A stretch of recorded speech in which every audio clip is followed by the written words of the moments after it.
My channel.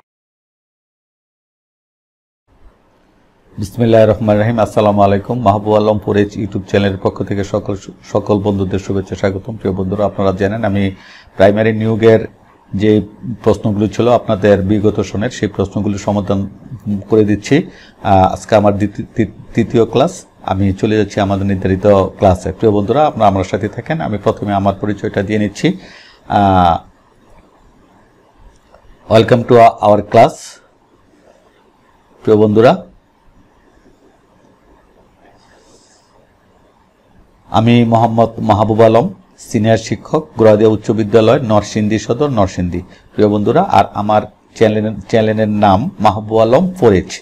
আমার চ্যানেলের সকল বন্ধুদের স্বাগতম। Welcome to all my friends my channel.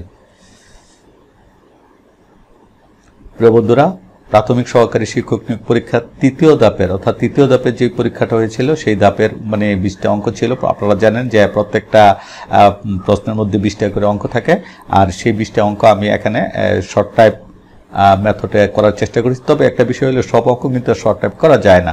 তো যেই অঙ্কগুলি করা যায় ওইগুলি সাধারণত আমি করেছি, আপনারা যাতে খুব কম সময়ে এই প্রশ্নগুলি জবাব দিতে পারেন। প্রিয় বন্ধুরা, প্রথমে আমাদের যে অঙ্কটা আসছিল সেটা হলো x-1/x2 হলে x⁴ প্লাস 1/x⁴ এর মান কত। প্রিয় বন্ধুরা, আপনারা দেখেন, যদি এরকম থাকে, মান যদি এরকম থাকে আর যদি 4 এর অঙ্ক হয়, তাহলে প্রথমে মানের উপর স্কয়ার দিয়ে প্লাস দিয়ে সূত্রের 2, তারপরে ব্রেকেট দিয়ে স্কয়ার দিয়ে -2, অর্থাৎ এই সূত্রের -2। অর্থাৎ আপনারা দেখেন, যদি আমরা শর্ট টাইপে করতে চাই তাহলে কিভাবে করবো অঙ্কটা দেখেন আপনারা। অর্থাৎ এই যে এই 2 হলো মান, আর এই 2 হলো সূত্রের 2, আর এই 2 সূত্রের 2। অর্থাৎ এখন যদি মান 3 থাকতো তাহলে এই 3 এর উপরে স্কয়ার দিতাম, আর এই 2 কিন্তু সবসময় একই থাকবে। অর্থাৎ এখানে যদি 4 থাকতো তাহলে 4 এর উপরে স্কয়ার দিতাম, এবং এখানে যদি যেমন ধরেন x-1/x, এই x-1 অর্থাৎ মান যদি মাইনাসে দেওয়া থাকে, তাইলে অবশ্যই এই পাওয়ার উপরে স্কয়ার দিয়ে প্লাস চিহ্ন দিয়ে সূত্রের 2, এবং এই সেকেন্ড ব্রেকেট দিয়ে একটা হোল স্কয়ার। তাহলে আমরা 2 দুগুণে 4 আর হইলো প্লাস হইলো 2, 4 এর 2 হইলো 6 এর উপরে আবার হোল স্কয়ার, 636 থেকে -2 গেলে 34। আর আমরা যদি অঙ্কটা করতে যাইতাম তাহলে দেখেন আমরা কিভাবে করতাম। প্রিয় বন্ধুরা, তখন আমরা কি করতাম যে x² প্লাস 1/x² এটাকে আমরা সূত্রে, অর্থাৎ x plus 1/x² plus 1/x এর সূত্র ভাঙতাম। প্রথমে মাইনাসের সূত্র, প্লাসের সূত্র ভাঙতাম, তারপরে মাইনাসের সূত্র ভাঙতাম। অর্থাৎ প্রথম পদ প্লাস 1 দ্বিতীয় পদ হোল স্কয়ার, -2 ইন্টু প্রথম পদ ইন্টু দ্বিতীয় পদ, এটা চলে গেল। তাহলে এটাকে আবার সূত্র করতাম। তাহলে এটাকে সূত্র করতাম কিভাবে? প্রথমে দ্বিতীয়বার করতাম মাইনাস চিহ্ন দিয়ে, কারণ মানটা মাইনাস দেওয়া আছে। আর যদি এখানে মাইনাস দিতাম, এখানে অর্থাৎ x ইন্টু 1/x প্লাস হইলো সূত্রে 2 ইন্টু প্রথম পদ ইন্টু দ্বিতীয় পদ, আর সেকেন্ড ব্রেকেট দিয়ে হইলো হোল স্কয়ার। অর্থাৎ এই এতটুকুকে আমরা করেছি এতটুক, তার উপরে আছে স্কয়ার, এই জন্য আমরা এইবার সেকেন্ড ব্রেকেট দিয়ে হোল স্কয়ার দিতাম। এখন এই x কাটা, তাইলে কি x-1/x এর মান হলো 2, এই হলো +2। দেখেন আমাদের সেটা চলে আসছে, অর্থাৎ x² plus 2 whole square, x² plus 2 whole square -2, এই দেখেন -2। তাইলে আমরা যদি এই 4কে ভাঙতাম, 2 দুগুণে 4 প্লাস হইলো 2, 4 এর 2 হইলো 6, 636 2 গেলে 36 2 গেলে 34। অর্থাৎ আমাদের পুরোটাই এইভাবে অঙ্ক করতে হইতো। কিন্তু আমরা যদি একটু মনে রাখি যে এখানে যদি মাইনাস মান থাকে আর যদি 4 থাকে, তাইলে কি করব আমরা, যে মানটা থাকে এই মানের উপর হোল স্কয়ার দিব, তারপরে প্লাস চিহ্ন দিব, তারপরে সূত্র 2 সেকেন্ড ব্রেকেট দিয়ে একটা হোল স্কয়ার দিব, তারপরে এখানে প্রথম প্লাস তারপরে মাইনাস। অর্থাৎ এখানেও 2 হবে, এখানে 2 হবে। এই দুইটা 2 কিন্তু সূত্রের 2, এটা কিন্তু মান না, মান শুধু এটাই। অর্থাৎ এই যে এটা যদি 3 থাকতো তাহলে 3 এর উপরে আমরা দিতাম। তাহলে 3 এর যদি 3 থাকতো তাহলে 3 3 9, 3 এর 9 আর 2 11 11 উপরে হোল স্কয়ার, 11 121 -2 গেলে 119 হলো ফল। আর যদি একটা, প্রিয় বন্ধুরা, আপনাদের একটা কথা মনে রাখা উচিত, যদি মান প্লাস থাকে, যেখানে আমি এখানে এই বিষয়টা একটা দেখিয়েছি, যদি মান x প্লাস 1/x সমান 2 হয়, যদি অর্থাৎ এই মানটা যদি 2 থাকে, এখানে x প্লাস 4 হোক, আর x² প্লাস 1/x² হোক, আর x⁴ প্লাস 1/x⁴ হইলে মান সবসময় 2 হবে। এই বিষয়টা আপনাদের মনে রাখতে হবে। যদি মান যদি 2 হয়, তাইলে বিষয়টা আমাদের মনে রাখতে হবে। যদি মান যদি আমাদের 2 থাকে তাহলে সকল সময় অর্থাৎ x to the power 4 1 by x to the power এর মানও 2 x square plus 1 by x square মানও 2 হয়।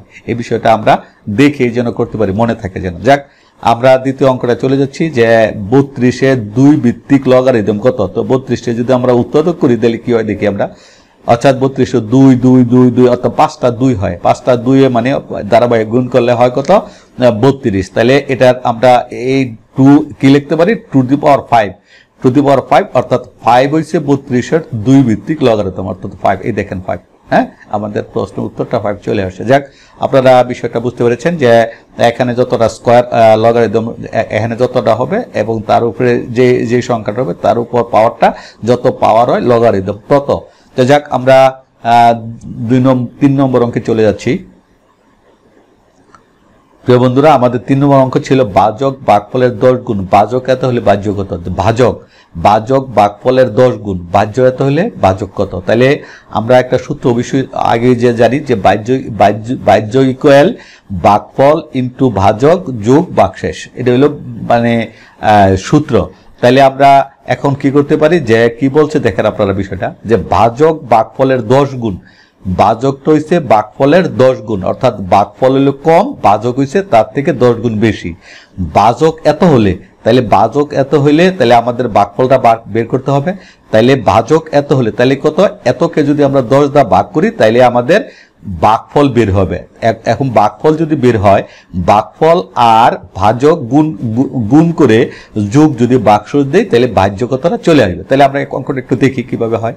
দেখেন, আমরা একটু দশমিক ভেঙে করলে অঙ্কটা একটু সহজ হয়। তাহলে 0.5 মানে হলো 10/5 ইজিক্যাল 2/1। তাহলে 2/1 হলো ভাজক। তাহলে ভাগফল কত, ভাগফল মানে ভাজক হইছে ভাগফলের 10 গুণ। তাইলে এটা থেকে 10 গুণ কম হইব ভাগফল। তাহলে ভাগফল কম হলে এটাকে 10 দ্বারা ভাগ হবে, অর্থাৎ 10 দ্বারা যদি ভাগ হয় ভাগ চিহ্নটা গুণ চিহ্ন হয়, অর্থাৎ এখানে ভাগ চিহ্ন হইতো, তাহলে থাকতো কত 10। তাহলে ভাগেরে আমরা যেহেতু সমস্তের গুণ, ভাগেরে আমরা গুণ চিহ্ন দিয়ে উপরেরটা নিচে, নিচেটা খালি সংখ্যা সবসময় উপরে এবং নিচে চলে আসতো। তাইলে নিচে যে চলে আসতো তাহলে 2টা 10 ভাগ গুণ করলে 10 দুগুণ অর্থাৎ 10/1 অর্থাৎ ভাগফল হইল। প্রিয় বন্ধুরা, আপনারা দেখেন যে আমাদের ভাগফল হবে কত, ভাগফল হইলো এটা আর ভাজক হইলো এটা। তাইলে এই দুইটা যদি আমরা একসাথে গুণ করে এবং সাথে যদি ভাগশেষ যোগ করে দিই তাইলে ভাজ্যটা চলে আসে। তাইলে সুতরাং ভাজ্য সমান ভাজক ইনটু ভাগফল যোগ হইলো ভাগশেষ। তাহলে 2/1 হইলো ভাজক আর 20/1 হইলো ভাগফল। তাহলে দুইটা একসাথে গুণ করছি আর যোগ যেহেতু ভাগশেষ নেই সেই জন্য শূন্য রেখেছি। তাহলে এটা যদি আমরা গুণ করি 40/1 আর 40/1 মানে হইলো 0.025 অর্থাৎ এই 40 দিয়ে 1 ভাগ করলে এই ফলটা চলে আসে। তাহলে আমাদের ফলটা এখানে যেটা, এটা আমাদের ফলটা চলে আসে। আপনারা যদি ভাগ করতে পারেন তাহলে বিষয়টা দেখতে পারেন। আর আমরা যদি শর্ট টাইমে করতে চাই তাহলে দেখেন এই বিষয়, অর্থাৎ ভাজক ইনটু দেখেন এই ভাজকরে আমরা ভাগ করছি 10/1 দ্বারা, অর্থাৎ 10 দ্বারা ভাগ করছি, কিন্তু আমরা দেখাইছি মানে গুণ চিহ্ন দিয়ে 10 নিচে নিয়ে আসছি আর 1 উপরে নিয়ে আসছি। তাইলে আমাদের যদি এইভাবে করতে চাই তাহলে আমাদের ভাগফল ঠিক এইটা, ভাজ্য ঠিক এটাই চলে আসে। প্রিয় বন্ধুরা, আশা করি আপনারা বুঝতে পারছেন যে আমরা যদি এরকম ভাজক ভাগফলের অঙ্ক হয় তাহলে কিভাবে করতে হয়। তাহলে অর্থাৎ আমরা এই সূত্রটা যদি আমরা মনে রাখি যে ভাজ্য সমান ভাজক ইনটু ভাগফল সমান সমান ভাগশেষ। এখন যদি ভাগফল বার করতে হয় তাহলে কি করতে হবে, আমাদের এই মানে ঠিক এটার এই সূত্রটা যদি আমরা ক্যালকুলেশন করি তাহলে সেটা চলে আসে। অর্থাৎ ভাজক ইজ ইকুয়াল টু হইল ভাজ্য বাই ভাগফল আর ভাগফল ইজ ইকুয়াল টু হইল ভাজ্য বাই ভাজক। অর্থাৎ এই সূত্রটাকে আমরা এটা ক্যালকুলেশন করলে আমাদের অঙ্কটা চলে আসে। প্রিয় বন্ধুরা, আপনারা দেখতেছেন, আপনারা বুঝতে পেরেছেন যে আমরা ভাজ্য ভাজকের অঙ্কগুলি কিভাবে বের করে নেব। এখন আমরা 4 নম্বর অঙ্কটা চলে যাচ্ছি। আপনাদের এখানে দশমিকের এতগুলি সংখ্যা ছিল, তার গুণফল নির্ণয় করতে বলেছি। যেহেতু আমাদের ক্যালকুলেটর থাকবে না তাহলে গুণফল করাটা আমাদের জন্য কষ্টকর।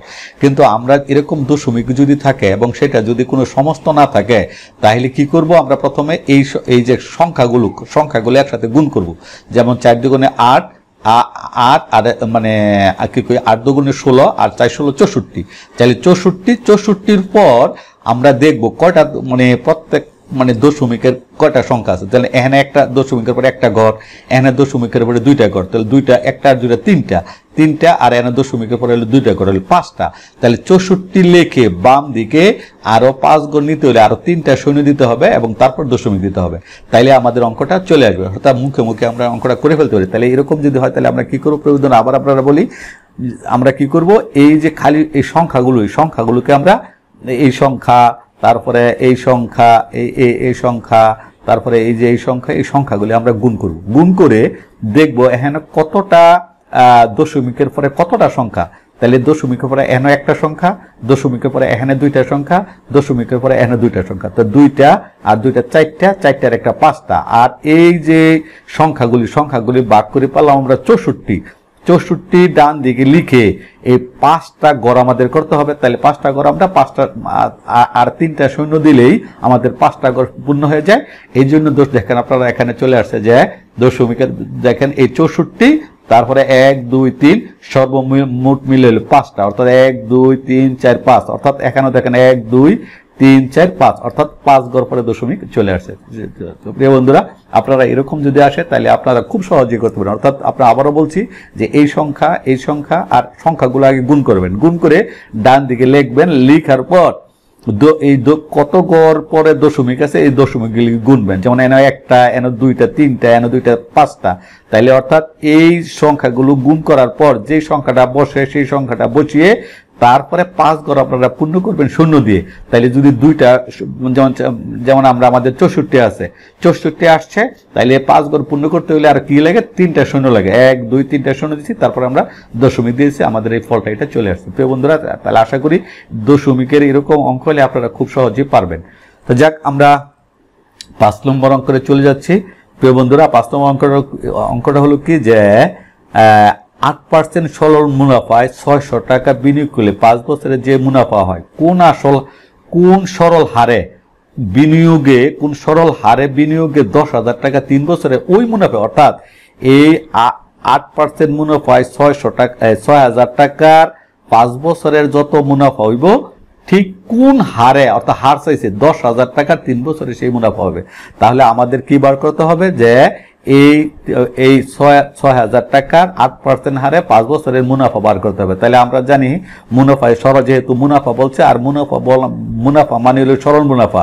আর চক্রবৃদ্ধি মুনাফা যদি হয় তাহলে তারা চক্রবৃদ্ধি মুনাফা প্রশ্নতে বলেই দিবে, আর যদি বলে না দেয় তাহলে অবশ্যই যদি মুনাফা থাকে তাহলে সরল মুনাফা। আর এখানে বলা আছে সরল মুনাফা, সুতরাং সরল মুনাফার সূত্র আমরা জানি I = PRN। তাহলে I = PRN, অর্থাৎ এইটা গুণ এইটা যদি আমরা একসাথে গুণ করি তাহলে আমরা এই 6,000 টাকায় 5 বছরের এই 8% হারে মুনাফা পেয়ে যাব। তাহলে আমরা দেখি আসলে অঙ্কটা কিভাবে আমরা করি। তাহলে প্রিয় বন্ধুরা, আপনারা দেখেন, তাহলে আমরা কি করতেছি, আমরা জানি I = PRN। তাহলে P এর মান হইলো 6,000 টাকা মূলধন, আর সময় হইলো 5 বছর, আর R এর মান হইলো 8%, মানে হইলো 8% মানে 100/8। আমরা যদি এটাকে সমস্তটা গুণ করি তাহলে গুণফল চলে আসে 2400 টাকা। অর্থাৎ আপনারা সহজে গুণ করতে পারেন, এই শূন্য এই 2 শূন্য কাটা, তাহলে এন থাকে 60, এন থাকে 5, এন থাকে 8, তাহলে 60 5 8 একসাথে গুণ করলে হয়তো আমাদের 2400 টাকা চলে আসে। অর্থাৎ এই 6,000 টাকার 8% হারে 5 বছরের মুনাফা হলো 2400 টাকা। এই 2400 টাকা মুনাফা কত হারে 2400 টাকা মুনাফা 10,000 টাকা 3 বছরে হবে। তাহলে আমাদের প্রশ্নটা হলো কি, তাহলে আমরা দেখি P × RN R/100 = 2400। অর্থাৎ এটাই তো হয়েছে আমাদের সাধারণত, যে আমরা কিন্তু P × N + হলো R/100 = অর্থাৎ এই হারই হবে। তাহলে এখানে P এর মান 10,000, N এর মান 3 আর R/10। এখন আমরা কি করছি, 8টাকে বাম দিকে রেখে সমস্ত কিছুকে ডান দিকে নিয়ে আসছি। যে এখানে আর এর সাথে 100 ভাগ হিসেবে আছে, এই 100 গুণ, আর এই 2400 তো গুণ আছেই, আর এই 10,000 × হইলো 3, এটা আসলে আর এর সাথে গুণ হিসেবে, আর এটা এখানে ভাগ হয়ে গেছে। এখন আমরা যদি এই 2 শূন্য আর এই 2 শূন্য কাটি, এই 2 শূন্য এই 2 শূন্য এই 2 শূন্য এই 2 শূন্য কেটে ফেলি, এই 2 শূন্য এই 2 শূন্য কেটে ফেলি, এই 2 শূন্য এই 2 শূন্য কেটে ফেলি, তাইলে আমাদের এখানে থাকে শুধু 3। আর উপরে থাকে 24, তাহলে 3 আর 24, অর্থাৎ 8%, আর 8% মানে হইল 100/8, 100 ভাগ করলে 0.08। এই দেখেন 0.08 আমাদের ফলটা চলে আসছে। তাহলে প্রিয় বন্ধুরা, আপনারা বিষয়টা আসলে বুঝতে পারতেছেন যে আমরা আসলে এই অঙ্কগুলি কিভাবে করতে পারি। অর্থাৎ আপনারা একটু মাথা খাটালে, একটু চিন্তা করলে এই অঙ্কটা করে নিতে পারেন। আমি আশা করি আপনারা 5 নম্বর অঙ্কটা বুঝতে পেরেছেন। আর শর্ট টাইপ মেথডে যদি করতে চান তাহলে আসলে সব অঙ্কই শর্ট টাইপ মেথডে করা যায় না। আর শর্ট টাইপ মেথডে সব অঙ্ক করা যায় না, যেহেতু এখানে 2টা অঙ্ক 2টা মান বার করে করতে হচ্ছে, সুতরাং এই অঙ্কটাকে আমরা শর্ট টাইপ মেথডে করতে পারবো না। যাক, আমরা 6 নম্বর অঙ্কে চলে যাচ্ছি। প্রিয় বন্ধুরা, এক ব্যক্তি স্রোতের অনুকূলে নৌকা বেয়ে 10 কিলোমিটার বেগে চলে কোন স্থানে গেল। তাহলে প্রশ্নটা বুঝেন, এক ব্যক্তি স্রোতের অনুকূলে, অর্থাৎ যেদিকে স্রোত যায় নৌকা ওদিকে 10 ঘন্টায় একটা নির্দিষ্ট স্থানে গেলেন, এবং 6 কিলোমিটার বেগে স্রোতের প্রতিকূলে চলে যথাস্থানে, অর্থাৎ যেহেতু স্রোতের প্রতিকূল, সেই জন্য তার সময় মানে ঘন্টায় 6 কিলোমিটার আসে, আর স্রোতের অনুকূলে ঘন্টায় 10 কিলোমিটার যেতে পারে, এবং যাত্রাস্থানে ফিরে এলো। যাতায়াতে তার গড় গতিবেগ, তাইলে গড় গতিবেগ কত? অর্থাৎ সে একবার 10 কিলোমিটার বেগে গেল নির্দিষ্ট স্থানে, আবার 6 কিলোমিটার বেগে ওই স্থান থেকে চলে আসলো। আমরা যদি এখন আসলে এটাকে আমরা ধরে নিয়েই করতে হবে, আর আমরা যদি একটু শর্ট টাইপ মেথডে করতে চাই তাহলে আসলে এই যে গড়, এই বিষয়টা অর্থাৎ এখানের এই অংশটা ওই আমরা যদি শর্ট টাইপ মেথডে যদি বুঝি তাহলে আমরা করতে পারি। আর যদি আমরা এই বিষয়টা না বুঝতে পারি তাহলে আমরা ধরে নিতে হবে যে আমরা ধরে নিলাম পথের দূরত্ব ক কিলোমিটার, তাহলে অনুকূলে 10 ঘন্টায় যায় ক কিলোমিটার, আর 1 ঘন্টায় যায় 10 ভাগ, অর্থাৎ সবটির আমরা 1 ঘন্টা বার করে নিতেছি। তাহলে 6 ঘন্টায়, আবার প্রতিকূলে 6 ঘন্টায় যায় ক কিলোমিটার, 1 ঘন্টায় যায় 6 ভাগের ক, তাহলে 1 ঘন্টা যোগ 1 ঘন্টা অর্থাৎ 2 ঘন্টায় যায় কত? 10 ভাগের 6 যোগ 6 ভাগের মানে ক। তা আমরা যদি যোগ করি তাহলে আমাদের 30 ভাগের ক, তাহলে 30 ভাগের ক কিলোমিটার যায় 2 ঘন্টায়, অর্থাৎ 1 ঘন্টায় যাবে কত? কম হইলে এই 30 উপরে 80 হইলো 8 ক নিচে, আর ক মানে সম্পূর্ণ, অর্থাৎ যাওয়া আসা, পথের দূরত্ব যাওয়া আসা, তাহলে এতটুকু যাইবে কত? আমরা যদি এটাকে ক্যালকুলেশন করি 7.5 চলে আসে, অর্থাৎ আমাদের ফল 7.5 এই অংশটা চলে আসে। প্রিয় বন্ধুরা, আপনারা আবার দেখেন যে আমরা কি করেছি, যে আমরা ধরে নিয়েছি। আর দেখেন এই অংশটাই কিন্তু দেখেন এই অংশটা, অর্থাৎ এখানে যেভাবে করা হয়েছে এখানে ঠিক ওইভাবেই করা হয়েছে। এখানে 7.5 একটু শর্ট টাইপ মেথডে, অর্থাৎ গড় করা হয়েছে। গড় মানে জানেন যে গড় কাকে বলে? যে রাশি সংখ্যার সমষ্টি, আর হইল রাশি সংখ্যা ইকুয়াল হইল গড়। তাহলে এই হলো রাশি সংখ্যার সমষ্টি, আর এই হলো রাশি সংখ্যা মানে গড় করছি। তো আমরা এই 7.5 পেয়ে গেছি। যাক প্রিয় বন্ধুরা, আপনারা আশা করি 6 নম্বর অঙ্কটা আপনারা বুঝতে পেরেছেন। এখন আমরা 7 নম্বর অঙ্কটা চলে যাচ্ছি। এক দোকানদার 12.5% ক্ষতিতে একটি দ্রব্য বিক্রি করলেন। যে মূল্য দিয়ে তিনি দ্রব্যটি বিক্রি করলেন তার চাইতে 30 টাকা বেশি মূল্যে বিক্রি করলে তার উপর 25% লাভ হইতো। তাহলে কি বলছে, যে যদি তার চাইতে 30 টাকা বেশি মূল্য বিক্রি করতো তাইলে তার 25% লাভ হইতো। তাইলে 25% লাভ হইতে হলে কি করতো? যেটা ক্ষতি হয়েছে ওই ক্ষতির সাথে, অর্থাৎ ক্ষতিটা হইতো না। তাইলে আমরা যদি এই ক্ষতি, অর্থাৎ এখানে এই যে 12.5% আর হলো 25% একসাথে যদি যোগ করে নেই তাইলেই তখন তার এই 30% লাভ হইব, অর্থাৎ মানে ক্ষতিও হবে না, তাহলে তার লাভ হবে। এখন বিষয়টা আমরা দেখি, আমরা অঙ্কটা কিভাবে করে নিয়েছিলাম। দেখেন আমি যেটা বলছি সেটা, যে 12% আর হলো 25% 37.5%, অর্থাৎ এই 37.5% বেশি বিক্রি করলে তার কি হইতো? এই 30 টাকা লাভ হইতো। তাহলে কি বলছে, যে তার শতকরা, তাহলে দ্রব্যটির ক্রয় মূল্য কত? তাহলে যদি সে 37.5 টাকা এত বেশি মূল্য বিক্রি করতো তাহলে তার ক্রয় মূল্য ছিল 30 টাকা, আর 100% যদি বেশি মূল্য করে তার ক্রয় মূল্য কত? 80 টাকা। তাহলে এখন আমরা কিন্তু এই অঙ্কটাকে একটু বড় করে করা যায়, আপনাদের সুবিধার জন্য আমি একটু শর্ট করে দিয়েছি, যেহেতু এত বড় অঙ্ক যদি আপনারা করতে চান সময় পাবেন না, এই জন্য এই বিষয়টা আপনারা একটু বুঝেন যে যদি ক্ষতির থেকে লাভ, তাহলে ক্ষতি লাভ হইতে হলে তাহলে এই অবশ্যই এই লাভের সাথে যোগ করতে হইব, এটার সাথে যোগ করতে হইব, নয়তোবা তো ক্ষতি থাকবো। কোন দোকানদার এত % ক্ষতির উপরে বিক্রি করলে যে মূল্য দিয়ে তিনি দ্রব্যটা বিক্রি করলেন তার চাইতে 30 টাকা বেশি মূল্যে বিক্রয় করলে ক্রয় মূল্য এত % লাভ, ক্রয় মূল্যের উপর এত % লাভ হয় দ্রব্যটির ক্রয় মূল্য কত? তাহলে আমরা কি করছি, যে মানে 12% আর হলো 25% 37.5%, অর্থাৎ এই 37.5% বেশি মূল্যে যদি বিক্রি করতো তাহলে তার ক্রয় মূল্য হইতো এই 30 টাকা, অর্থাৎ ক্রয় মূল্য হইতো তার 30 টাকা। তাহলে অর্থাৎ 30 টাকা লাভ হইতো। তাহলে 100%, যেটা বলছে যে 100% লাভ, 100%, তাহলে 100% বেশি মূল্যে বিক্রি করলে তার লাভ হইতো 80 টাকা। এই যে 80 টাকা, আমরা যদি এটাকে মানে কাটাকাটি করি বা একটু মানে সমাধান করি বা ক্যালকুলেশন করি, তাহলে আমাদের 30 টাকা চলে 80 টাকা চলে আসবে। এই আমাদের ফল হলো 80 টাকা। প্রিয় বন্ধুরা, আপনারা বুঝতে পেরেছেন 7 নম্বর অঙ্কটা। আমরা এখন 8 নম্বর অঙ্কে চলে যাচ্ছি। তিনটি সংখ্যার গড় 6, তিনটি সংখ্যা সহ মোট 4টি সংখ্যার গড় 9 হলে চতুর্থ সংখ্যার মানে চতুর্থ সংখ্যা অর্ধেকের মান কত? তাইলে তিনটি সংখ্যার গড়, তাহলে তিনটি সংখ্যার গড় মানে হলো 6, তাহলে সমষ্টিগত। আর 3, এই 3-এর সাথে যদি 6 গুণ করি তাহলে সমষ্টি, অর্থাৎ 318। আবার যদি তিনটি সংখ্যা সহ মোট 4টি সংখ্যা, তাহলে তিনটি সংখ্যা হলো এটা আর মোট হলো 4টা, আর এই 4টার গড় হলো কত? 9 টাকা। তাহলে 9 টাকা, তাহলে 4টার সমষ্টি হচ্ছে 36 টাকা।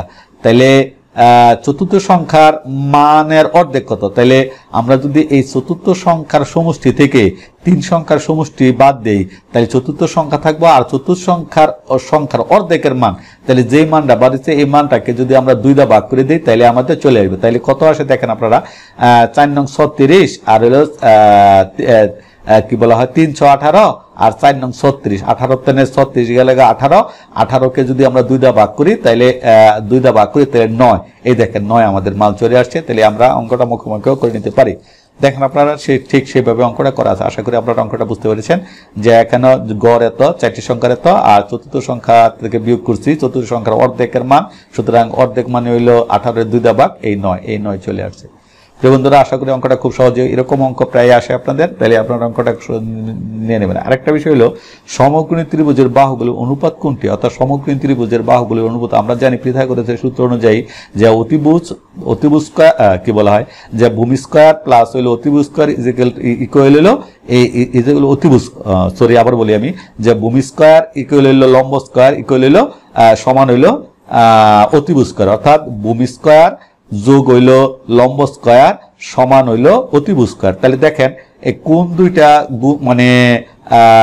কোন দুইটা সংখ্যাকে বর্গ করে যোগ করলে এই তৃতীয় সংখ্যার বর্গের সমান হয়। তাহলে আমরা যদি এই সংখ্যাটাকে ধরি, যেমন ধরেন 12 12 144 আর 5 5 125, কি বলি 12 12 144 আর 5 5 হলো 25, তাহলে 144 আর 125 যোগ করলে হইলো 159, আর 13কে যদি আমরা বর্গ করি তাহলে এটা 59, তাহলে নিশ্চয়ই এই সংখ্যাটা। তাহলে দেখেন আপনারা বিষয়টা কি আসছে, আমরা একটু দেখি।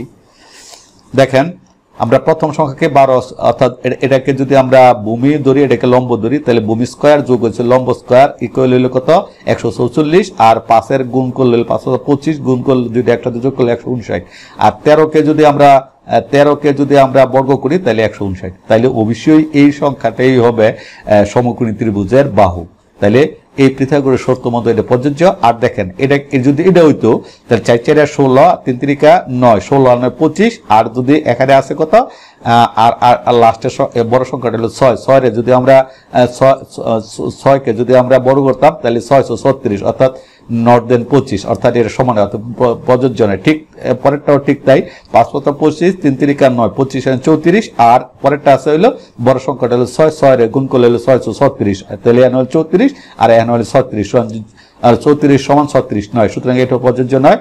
ঠিক এটাকে যদি ধরি তাহলে 8 8 64 আর 4 4 16 আর 80, তাহলে 12 12 144, সুতরাং এটাও প্রযোজ্য নয়। সুতরাং পিথাগোরাসের সূত্র অনুযায়ী আমাদের এই যে এই মানটাই প্রযোজ্য এবং এই মানটা হইলো এটা, সুতরাং এটাই আমাদের অঙ্কের ফল। তাহলে আপনারা বিষয়টা বুঝতে পেরেছেন যে আমরা এই অঙ্কটা কিভাবে বা সমাধান করি। যদি আসলে এই যে এতগুলি বিষয়গুলি করার প্রয়োজন পড়বে না, আপনারা যদি একটু মাথা কাটান তাহলে এরকম অঙ্ক যদি আসে তাহলে আপনারা এটা, অর্থাৎ ছোট দুইটা সংখ্যাকে বর্গ করে যোগ করবেন এবং তৃতীয় সংখ্যাকে বর্গ করলে যদি দুইটা সমান হয় তাহলে অবশ্যই সেটা সমকোণী ত্রিভুজের অনুপাত হবে। তাহলে আমরা আসলে বোঝার জন্য আপনাদেরকে এত বেশি করে দিয়েছি, আপনাদের এত বেশি করার দরকার নেই, শুধু একটা করলে বা আপনারা একটু বুঝতে পারবেন, একটু চিন্তা করলে বুঝতে পারবেন যে কোন দুইটা সংখ্যাকে বর্গ করে পরের সংখ্যার সাথে বর্গের সাথে ইকুয়াল হয় বা সমান হয়, তাই তখন যেটা হবে এবং আপনাদের ফলে পেয়ে যাবেন এবং সেটাই আপনারা ঠিক চিহ্ন বা ফল হিসাবে গ্রহণ করবেন। আমরা 9 নম্বর অঙ্কে চলে যাচ্ছি প্রিয় শিক্ষার্থী বন্ধুরা। একটি সংখ্যা থেকে 40% বিয়োগ করলে 30 থাকে সংখ্যাটি কত একটি সংখ্যা থেকে 40% বিয়োগ করলে 30 থাকে সংখ্যা তাহলে বিষয়টা কি আমরা যে তাহলে অর্থাৎ 100 মানে 40% বিয়োগ মানে 100 এর 40 তারপরে দেখেন যদি আমরা সংখ্যাটাকে ক হিসেবে ধরে নেই তাহলে কি করব 40% বিয়োগ করলে সংখ্যাটা 30 হয় তাহলে একটি সংখ্যা থেকে তাহলে আমরা জানি না সংখ্যাটা কত ধরে নিলাম ক তাহলে ক মাইনাস ক এর 100 ভাগের 40 মানে 40% মানে কি 100 ভাগের 40 আর এটার সমান হলে কত হয় 30 হয় 30 তাহলে আমরা যদি এটাকে একটু ক্যালকুলেশন করি তাহলে আমাদের কি হয় যেমন ক মাইনাস এখানে যদি আমরা একটু কাটাকাটি করে নেই তাহলে মানে 20 দিয়ে কাটলে 20 দুগুণে 40 আর হলো 20 দিয়ে গেলে 5 20 100 অর্থাৎ আর 2 এই উপরের সাথে ক এর গুণের 2 ক অর্থাৎ ক মাইনাস 2 ক বাই 5 অর্থাৎ ইকুয়াল 40 তাইলে আমরা যদি এটাকে একটু মানে কি বলা হয় যে যদি আমরা মানে বিয়োগ করি তাহলে আপনারা বুঝতে পারতেছেন এন হইল 2 ভাগের ক এন হইল 5 তাহলে বিয়োগ করলে অবশ্যই মানে 5 ভাগের 3 হবে অর্থাৎ 5টা এখানে হইলো মানে আপনারা এটা বিয়োগ করার প্রয়োজন হয় না আপনারা যদি একটু বুঝতে পারেন যে এখানে যদি 2 আছে সুতরাং এটা বিয়োগ করলে হইব 3 যদি 3 থাকে তাহলে 2 যদি 4 থাকে তাহলে 1 হইল অর্থাৎ 5 ভাগের 1 ক হইল তাই এখানে বিয়োগ করার প্রয়োজন হয় না আপনারা সরাসরি লিখতে পারতেন যে 3 ভাগের ক সমান 30 তাহলে ক ইকুয়াল কত ক ইকুয়াল হইল কত হইব যে মানে এই 3 দিয়ে হইব ভাগ আর এই 5 দিয়ে হইব গুণ অর্থাৎ আমরা যদি এরকম করতাম তাহলে ক আমরা অর্থাৎ 3 ক ইকুয়াল হলো 5 30 এ 150 তাহলে 150 রে যদি 3 দিয়ে ভাগ করি তাহলে 50 অর্থাৎ 50 আমাদের রেজাল্টটা চলে আসে তাহলে প্রিয় বন্ধুরা আপনারা এরকম হইলে আসলে আমার মনে হয় না যে যদি একটু বুঝতে পারেন তাহলে এইরকম অঙ্ক এতগুলো কাজ করার দরকার আছে তাহলে বিষয়টা কি যে একটি সংখ্যা থেকে এত বিয়োগ করলে 40% বিয়োগ করলে কত হবে 30 থাকে তাইলে আমরা যদি 100 এর 40 100 ভাগের 40 তারপরে সমান যদি আমরা দেই 30 তাইলে সমান যদি আমরা 30 দেই আর আমরা এখন যদি আমরা যেহেতু মানে 100 ভাগের 40 মানে হলো 5 ভাগের 2 ক তাহলে 2 ক থেকে মানে 5 ভাগের 3 ক এই 3 ক থেকে যদি আমরা এটাকে এভাবে ক্যালকুলেশন করে দিই তাহলে আমাদের অঙ্কটা সহজে চলে আসে তাহলে প্রিয় বন্ধুরা আপনারা বুঝতে পারতেছেন এই বিষয়টা আপনারা একটু বুঝেন এখানের এক বিষয়টা যে এখানে কত আছে যে ক মানে একের সম্পূর্ণ ক অর্থাৎ 1 থেকে 5 ভাগের 2 ক যদি বিয়োগ দেই তাহলে অবশ্যই 5 ভাগের 3 ক যদি এখানে 4 থাকতো তাহলে 5 ভাগের 4 ক হইতো তাহলে অবশ্যই তো ক যদি 3 থাকতো তাহলে 2 হইল ফলটা অর্থাৎ এই ফলটার জন্য আপনাদের এত কিছু করার অর্থাৎ বিয়োগ বা করার আমার মনে হয় যে দরকার নাই আপনারা একটু চেষ্টা করলে বিষয়টা বুঝলে আপনারা এই বিষয়টা বুঝে যাবেন যে আমরা আসলে এই বিষয়টা কিভাবে নিয়ে আসতে পারি তো যাক আশা করি আপনারা অঙ্কটা বুঝতে পেরেছেন আমরা এখন 10 নম্বর অঙ্কে চলে যাচ্ছি যদি 15 জন ছাত্র ইংরেজিতে গড়ে শতকরা এত নম্বর এবং 10 জন শতকরা এত নম্বর পায় তাহলে 25 জন শতকরা হিসাব গড় নম্বর কত তাহলে একটা সহজ তাহলে এখানে 15 জনের গড় এত সমষ্টি এত 10 জনের গড় এত এই 10 যদি গুণ দিই তাহলে 900 আর এটাকে যদি আমরা গুণ দেই তাহলে যত হয় অর্থাৎ এই 10 জনের গড় তাহলে 25 জনের শতকরা হিসাবে গড় নম্বর বার করতে চাইছে তাহলে এই 10 জনের গড় আর এই 15 জনের গড় একসাথে যোগ করে 25 দিয়ে ভাগ করে দিলেই আমাদের সেটা চলে আসবে যেমন ধরেন দেখেন আমরা চলে আসছে সেখানে যেমন আমরা 15 জনের গড় নম্বর এত সমষ্টি এত 25 জনের গড় কত এত 64 অর্থাৎ এই যে 84 চলে আসছে হ্যাঁ অর্থাৎ আমরা কি করেছি যে এই গড় আর যোগ হলো এই গড়ে দুইটা গড় একসাথে যোগ করে 25 দিয়ে ভাগ করেছি বলে মানে 84 ফলটা চলে আসছে যাক এখন 5টি বিড়াল 5টি ইঁদুর ধরতে 5 মিনিট সময় লাগে 100টি বিড়াল 100টি ইঁদুর ধরতে কত মিনিট অর্থাৎ ধাঁধার অঙ্ক এই বিষয়টা অর্থাৎ 5টা বিড়াল 5টা ইঁদুর ধরতে 5 মিনিট অর্থাৎ একটা বিড়ালের একটা ইঁদুর ধরতে 5 মিনিট লাগে তাই 5টা বিড়ালের 5টা ইঁদুর ধরতে একই সাথে যেমন একই সাথে ইঁদুর ধরা শুরু করলো তাহলে একটা বিড়ালকে একটা ইঁদুর ধরতে 5টা মিনিট সময় লাগে তাহলে 5টা বিড়ালে যদি একই সময় ইঁদুর ধরা শুরু করে তাহলে 5 মিনিট লাগে তাহলে 100টা বিড়ালে যদি 100টা ইঁদুর ধরে তাহলে ঠিক 5 মিনিটই লাগবো আপনারা কি বলেন হ্যাঁ যে 5টা বিড়াল 5টা ইঁদুর ধরতে 5 মিনিট লাগলে অর্থাৎ একটা বিড়ালে একটা ইঁদুর ধরার সময় লাগে 5 মিনিট তা 5টা বিড়ালে একসাথে যদি ইঁদুর ধরা শুরু করে তা 5টা বিড়ালে হতো 5টা ইঁদুর ধরবো 5 মিনিট হই তাহলে 100টা বিড়ালে যদি একসাথে ইঁদুর ধরে তাইলে তো সময় লাগবো এই 100টা ইঁদুর ধরতে সময় লাগবে 5 মিনিটে, এই 5 মিনিট, অর্থাৎ এই বিষয়ে একটা ধাঁধার একটা অঙ্ক, এমন কিছু বিষয় না। আমরা ব্যাখ্যা করেছি একটি বিড়াল একটি ইঁদুর ধরতে সময় লাগে 5 মিনিট, 100টা বিড়াল 100টা ইঁদুর ধরতে সময় লাগবে 5 মিনিট। তাহলে আমি ব্যাখ্যাটা করে দিলাম যে আসলে কেন 5 মিনিট সময় লাগে। হ্যাঁ, যে একই সময়ে, আমি আবার বলছি যে একই সময়ে 5টা বিড়াল ইঁদুর ধরা শুরু করলো, তাহলে 5টা বিড়ালে 5টা ইঁদুর ধরতে 5 মিনিট সময় লাগে। তাহলে একটা বিড়ালের একটা ইঁদুর ধরতে 5 মিনিট সময় লাগে। তাহলে 100টা বিড়াল যদি একই সাথে কাজ শুরু করে, তাহলে 100টা বিড়ালেরও 100টা ইঁদুর ধরতে 5 মিনিট সময় লাগবে, অর্থাৎ একটা ইঁদুর ধরতে 5 মিনিট সময় লাগে একটা বিড়ালের। তাহলে 100টা বিড়াল যদি একসাথে শুরু করে, তাহলে 100টা বিড়ালেরও মানে 100টা ইঁদুর ধরতে 5 মিনিট সময় লাগবে। একটু ধাঁধার বিষয়, একটু আপনারা আশা করি বুঝতে পেরেছেন যে বিষয়টা কি। আমরা পরের অঙ্কে চলে যাচ্ছি। y এর মান কত হলে 16x² - xy 25 হবে? তাহলে অঙ্কটা একটু আমাদের করেই দেখানো উচিত। তাহলে আমরা দেখেন আমরা কি করছি, সাধারণত এটাকে আমরা এই যে 25 আর 16x এটাকে আমরা বর্গ করে সূত্র বানিয়ে নিয়েছি, আর মাইনাস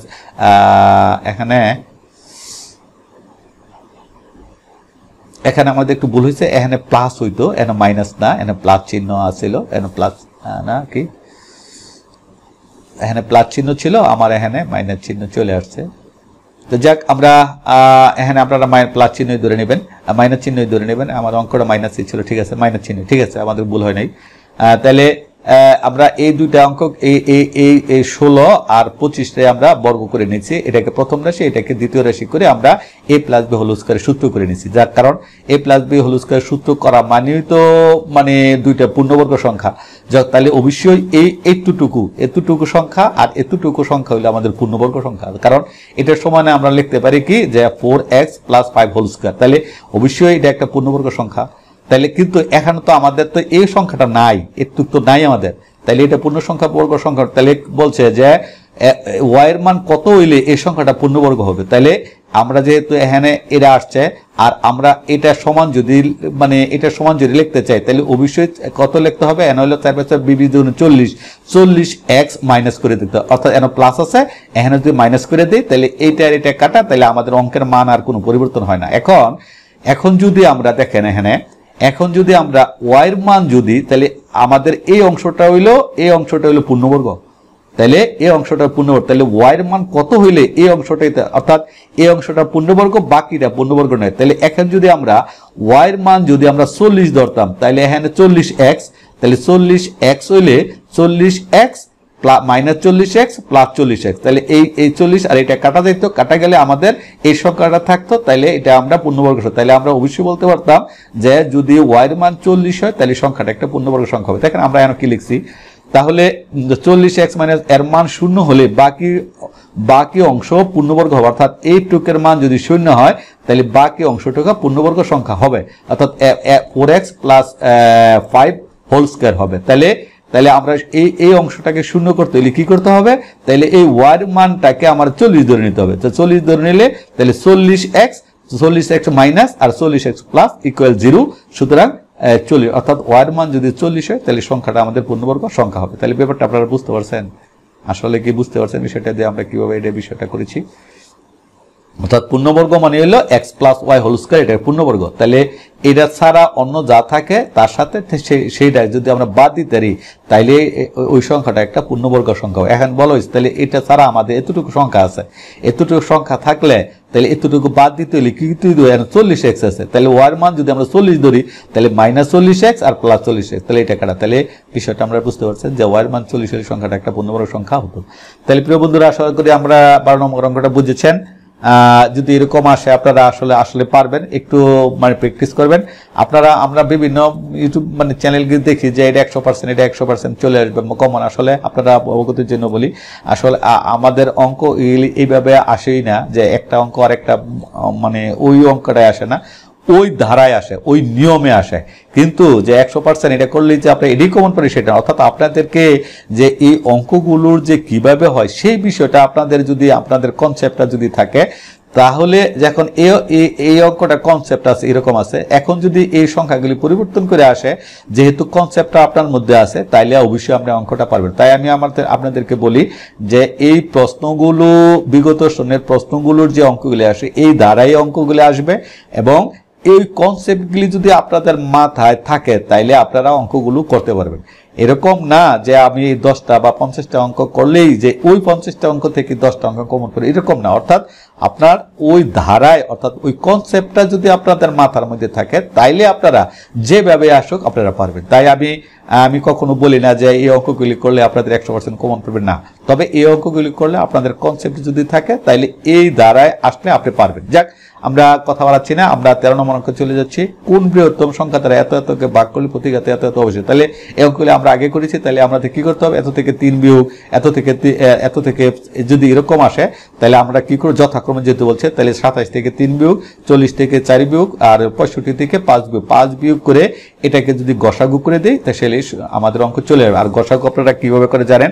যে প্রথমে যেই সবচেয়ে ছোট সংখ্যা দিয়া পরের বড় সংখ্যাকে ভাগ, তারপরে ওই সংখ্যা দিয়া মানে যেটা ভাগফল হয় ওই ভাগফল দিয়ে পরেরটাকে ভাগ, তাহলে আমাদের যে সংখ্যা চলে সেটা হলো গসাগু, নির্ণয় গসাগু।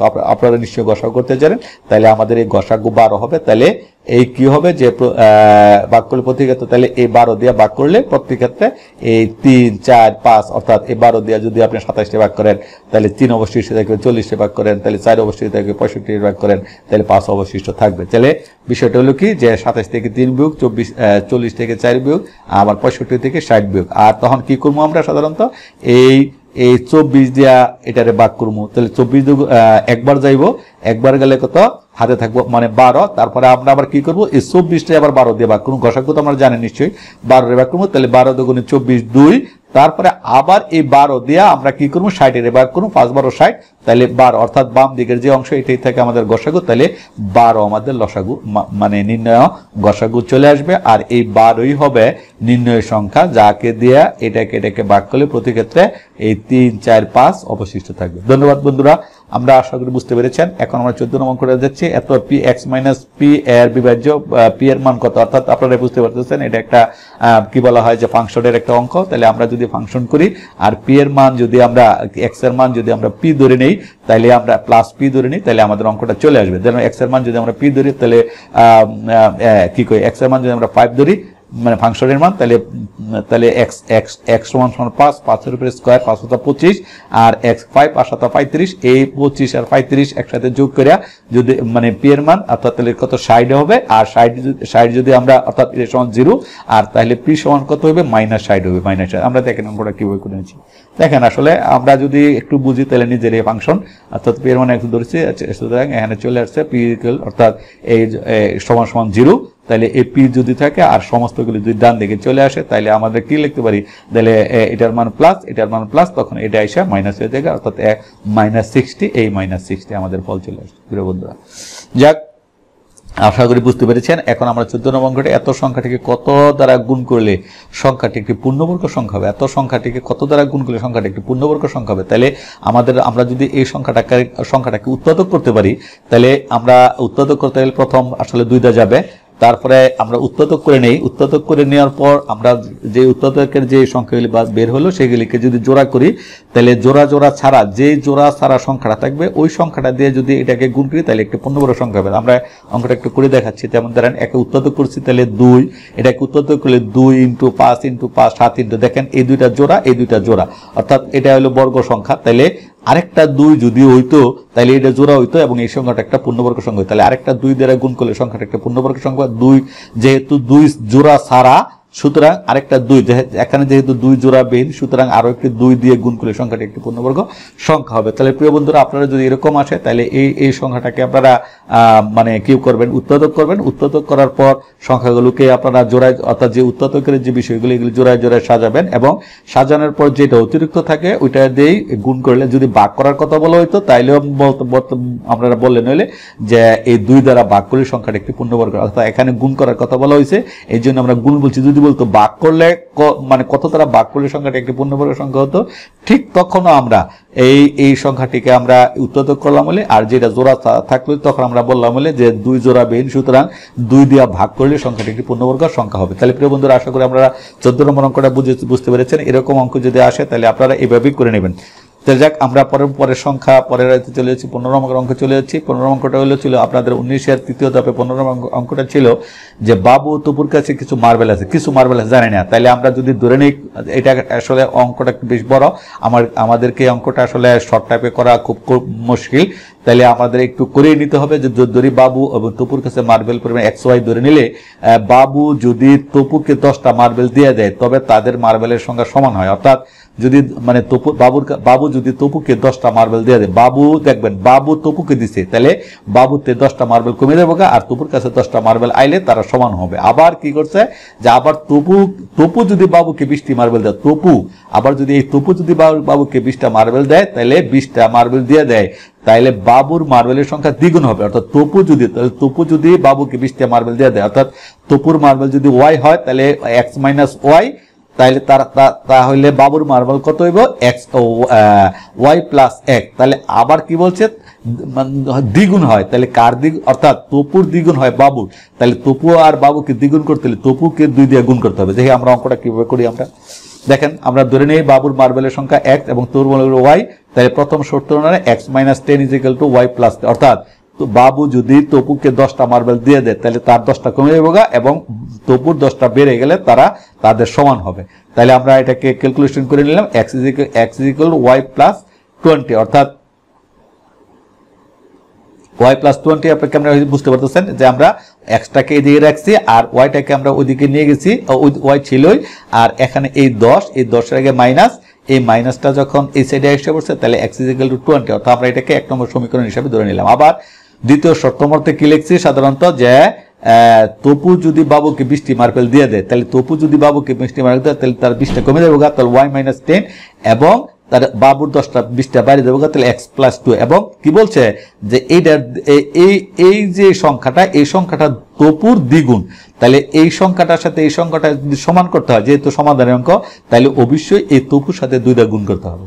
আর যদি আমরা সেটা সমাধান করি মানে ক্যালকুলেশন করি তাহলে আমাদের অর্থাৎ 2Y, অর্থাৎ 2 দিয়ে Y রে গুণ করছি আর 2 দিয়ে 20 রে গুণ করছি 40, অর্থাৎ X + 20 এবং 2Y, এই X আমরা ডান দিকে নিয়ে আসছি, X এর আগে কি বলবো X তো ডান দিকে ছিল আর এই 40টা আমরা ডান দিকে নিয়ে আসছি, নিয়ে আসার কারণে এই 40টা প্লাস হয়ে গেছে, অর্থাৎ 2Y সমান এখন আমরা দেখেন যে 2Y X + 20 অর্থাৎ 60, আর এই যে X এর মান, এই X এর মানটা আমরা জানি যে X সমান কত, X সমান এখানে আছে Y + 20, তাহলে এই X এর মান আমরা এখানে বসাই দিচ্ছি যে Y + তাহলে আমরা কি দেখেন কি করছি 2Y সমান Y + 20, যে এই যে X এখানে যে এই Xটা ছিল এই Xটা সমান আমরা লিখছি কি Y + 20 আর এই 20 আর এলো এই 40 এই হলো 60, তাহলে 2Y সমান Y + 20 সমান, অর্থাৎ তাহলে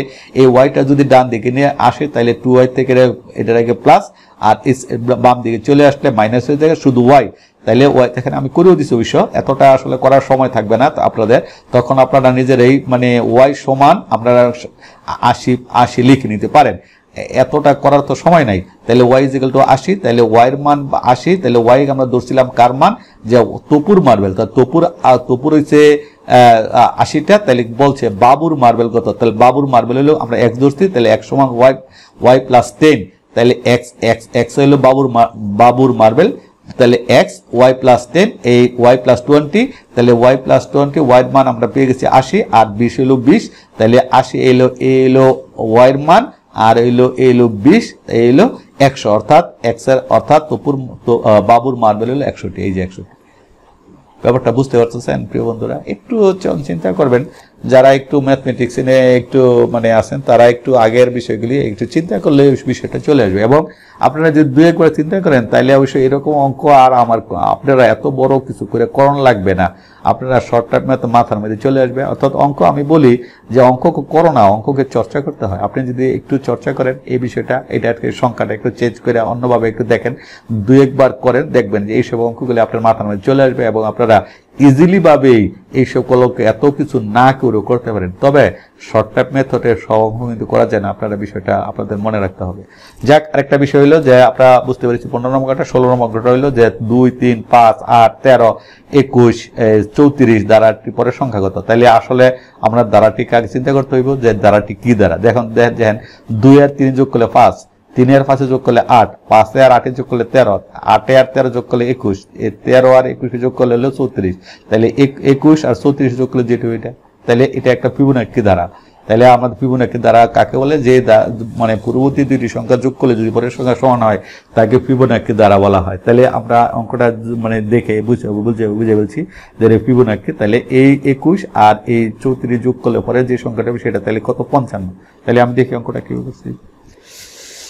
তাহলে প্রিয় বন্ধুরা, ব্যাখ্যা দ্বারাটি ফিবোনাক্সি দ্বারা পূর্ববর্তী দুটি সংখ্যার যোগফল যদি পরের সংখ্যা সমান হয় তাকে ফিবোনাক্সি বলা হয়। তাহলে যেমন 2 যোগ 3 সমান 5, 3 যোগ 8 সমান 5, ঠিক সেরকম ভাবে 21 যোগ 35 55। এই দেখেন 21 অর্থাৎ পরের সংখ্যাটি 55 আপনাদের। যাক, আশা করি এই বিষয়টা বুঝতে পারতেছেন। আর ফিবোনাক্সি কি, যে মানে এই দুইটা সংখ্যা যোগ করলে যদি পরের সংখ্যা সমান হয় এরকম, যেমন 3 আর 2 যোগ করেছি 5, আবার 3 আর 5 যোগ করছে 8, 5 আর 8 যোগ 13, এরকম যদি হয় তাহলে ফিবোনাক্সি দ্বারা এবং পরের সংখ্যাগুলি এই দুইটা সংখ্যার যোগফল পরের সংখ্যা। তাহলে আপনারা আশা করি এটাও বুঝতে পেরেছেন যে ধারার অঙ্ক।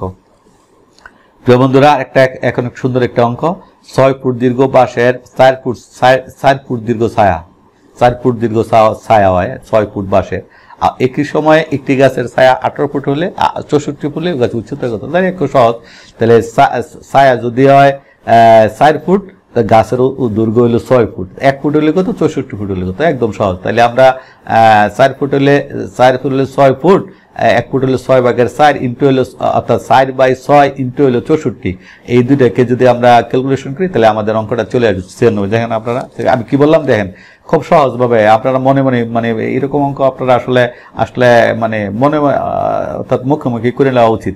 যে 6 ফুটের দীর্ঘ বা সাইজ, অর্থাৎ 4 ফুটে হইলো 6 ফুট, এই 64 ফুটে কত? তাহলে 4 ফুটে 6 ফুট, একে হইলো 6/4 আর 64 হইলো 6/4 বা ইন্টু হইলো 64। তাহলে উপরে হইলো 4 ইন্টু 64, নিচে হইলো 6।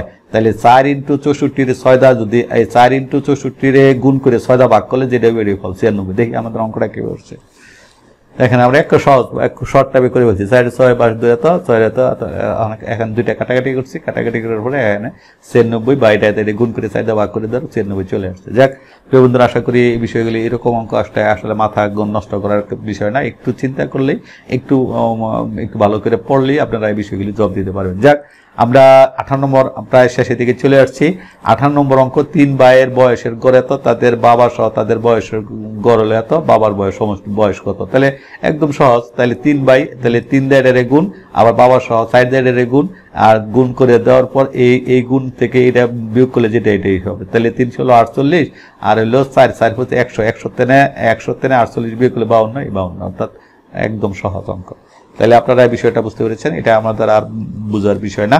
আর 1 মেগাবাইট সমান 1 মেগাবাইটে 1 গিগা, অর্থাৎ মানে কত রইব যে কত মেগাবাইটে 1 গিগাবাইট। তাহলে টু দি পয়েন্ট 10 এটা আসলে মনে রাখার বিষয়, মনে রাখবেন আপনারা, এই বিষয়গুলি মনে রাখতে হবে।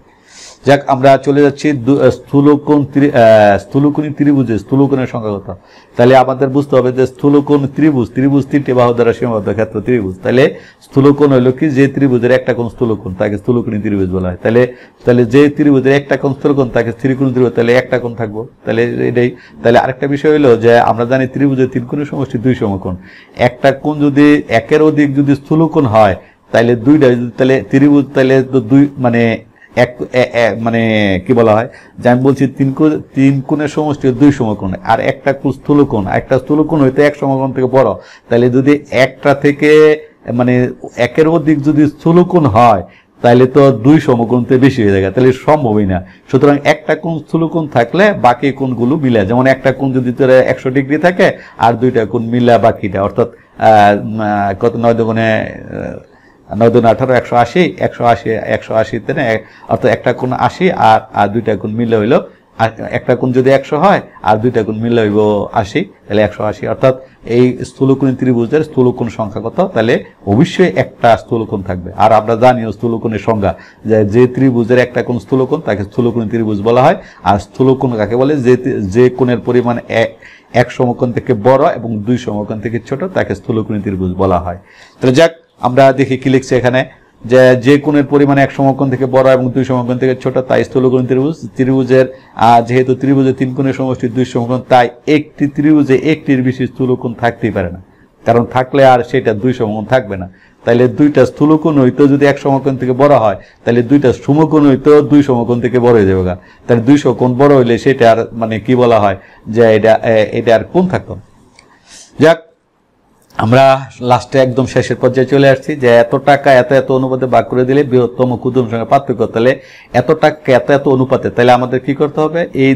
এই তিনটা অনুপাত একসাথে যোগ করে এই যোগ ফলটা দিয়ে এটাতে ভাগ করার পর যে বৃহত্তম বৃহত্তম হইল 5 আর ক্ষুদ্রতম হইল 4, অর্থাৎ 6 6 11, 11 ভাগের 5 হইল 11 ভাগ 5 হইল বড় আর 11 ভাগের 2 হইল ক্ষুদ্রতম। অর্থাৎ তাহলে এত এর 11 ভাগের 5 হইল কত টাকা আর এত এর 11 ভাগের 2 হইল কত টাকা? তাহলে 11 ভাগের 5 টাকা যেটা 12, এই 11 ভাগের 5 এর যদি 11 ভাগের 2 এর টাকা থেকে বিয়োগ করা হয় তাহলে যেটা এটাই পার্থক্য। তাহলে বিষয়টা আপনারা দেখেন, বিষয়টা আসলে এগুলি মুখোমুখি করা যায়। তাহলে অনুপাতে যোগ করা তো বৃহত্তম সংখ্যাটি হইল বৃহত্তম সংখ্যাটি, তাহলে এটা মানে 134 11 ভাগের 5, অর্থাৎ 11 দা এটাতে যদি আমরা 13 দিয়ে 5 দ্বারা গুণ করলে 5 13 65 আর 2 13 13 দুগুণে 26 আর 65 26 বিয়োগ করলে 39, আর তাদের পার্থক্য 29। প্রিয় বন্ধুরা, এইসব অঙ্কগুলি আপনারা মুখোমুখি করতে হবে, এরকম অঙ্কগুলি জেলে আসবে তারা, এগুলিতে এত করার সময় পাবেন না আপনারা। অর্থাৎ অবশ্যই এই অঙ্কগুলি আপনাদেরকে 10 থেকে 20 সেকেন্ডের অথবা সর্বোচ্চ 30 সেকেন্ডের মধ্যে করে নিতে হবে, এরকম ছোট ছোট অঙ্কগুলিকে। আসলে এরকম অঙ্কগুলি আসে তাহলে আপনাদের খুব সহজে, অর্থাৎ এই যদি এরকম অনুপাতের অঙ্ক আসে তাহলে এই বিষয়গুলি একসাথে যোগ করে এই যোগ ফল দিয়ে এটাকে ভাগ করে যে ভাগফলটা হইব, ভাগফলটা দিয়ে এই যে মানে ভাগফলটা যেটা বার হইলো ওই ভাগফলটা দিয়ে যে বড়টা বার করতেছেন, এই 5 দা বড় 5 দা গুণ করতে হইব ওই ভাগফলটাকে, এবং অর্থাৎ এই সংখ্যাটাকে 11, অর্থাৎ যোগ ফল হলো 11 দিয়ে ভাগ করার পর যে ফলটা বার, অর্থাৎ 11 দিয়ে ভাগ করলে 13 দিয়ে যদি 5 এর গুণ করেন তাহলে বৃহত্তম সংখ্যা, আর 13 দিয়ে যদি 2 এর গুণ করেন তাহলে ক্ষুদ্রতম সংখ্যা। 13 আর 5 এর 5 এর যে 5 13 65 আর 13 26, আর এই 65 থেকে 26 বিয়োগ করে দিলে আপনাদের বৃহত্তম ক্ষুদ্রতম পার্থক্য চলে আসবে। তাহলে প্রিয় বন্ধুরা, আমি আশা করি জানি না আপনাদেরকে কতটুকু মানে বুঝতে পেরেছেন আমার কথা। আমি চেষ্টা করেছি আন্তরিকতার সাথে আপনাদের বিষয়গুলিকে একটু ব্যাখ্যা করা দেওয়ার জন্য। আর আপনারা অবশ্যই অনেক দক্ষ, আমাকে আসলে আপনাদেরকে বোঝানোর মতো নাই, তবু আমি চেষ্টা করেছি, একটু সহযোগিতা করেছি। যদি আপনাদের ভালো লেগে থাকে তাহলে অবশ্যই আমাকে আমার বিষয়টা একটু দেখবেন। আপনারা আমার চ্যানেলটিকে সাবস্ক্রাইব করবেন, পাশে থাকা বেল বাটনে ক্লিক করে রাখবেন। আমি আপনাদের অবগতির জন্য বলি, আমি ধারাবাহিকভাবে এই বিষয়গুলি শুরু করছি। আমি এই করব, এবং তাছাড়া সংক্ষিপ্ত নিয়মে কিভাবে মানে পিতা পুত্রের অঙ্ক, তারপরে মানে গণ নির্ণয়, তারপরে হইল যে মানে সুদ কষা, সরল সুদ ইত্যাদি, এবং এই বিষয়গুলি আর মানে মুনাফা, এই অঙ্কগুলি আমি মানে দেখাবো এবং বোর্ডের মধ্যে সরাসরি লাইভে যাই। আপনারা আসলে আমার সাথেই থাকবেন, আসলে আপনাদের ভালো লাগবে। যাক, আমি চেষ্টা করেছি আপনাদেরকে এই বিষয়গুলিকে অবগত করার জন্য। আর জানি না আমি কতটুকু আপনারা করতে পেরেছি, হয়তো মানুষ মাত্রই ভুল হতে পারে, আমারও হইতে পারে, তাই নিজ গুণে ক্ষমা করবেন। আমি অত্যন্ত আন্তরিক সাথে চেষ্টা করেছি আপনাদেরকে ভালো কিছু দেওয়ার জন্য। আমি এইভাবে 20টি ভিডিও আপলোড করব, যাতে প্রায় 400 গণিতের ব্যাখ্যা সমাধান থাকবে। আমি আশা করি আপনারা যদি একটু মনোযোগ সহকারে দেখেন তাহলে যে কোনো নিয়োগ পরীক্ষায় গণিতে আপনাদের কোনো সমস্যা থাকবে না বলে আমি বিশ্বাস করি ইনশাআল্লাহ। আপনাদের যদি সামান্য হলে উপকার এসে থাকে তাহলে আমার সার্থকতা। আপনাদের সফলতা একান্ত আল্লাহর কাছে কামনা করি, এবং পরিশেষে আপনাদের থেকে যদি মনে হয় আমাকে সহযোগিতা শুরু আমার চ্যানেলটিকে সাবস্ক্রাইব, লাইক দেওয়ার মতো, তাহলে দিবেন। তাহলে আপনাদের প্রতি আমি চিরকৃতজ্ঞ থাকবো। আর বৃহস্পতিবার প্রতি 2-3 দিন মধ্যে আমি একটা করে এরকম ক্লাস আপলোড করার চেষ্টা করব। সেই আগামী ক্লাসে দেখার জন্য আমি অগ্রিম আমন্ত্রণ জানিয়ে আজকের মতো এখানে শেষ করছি। সকল ভালো থাকেন, সুখে থাকেন। আল্লাহ হাফেজ।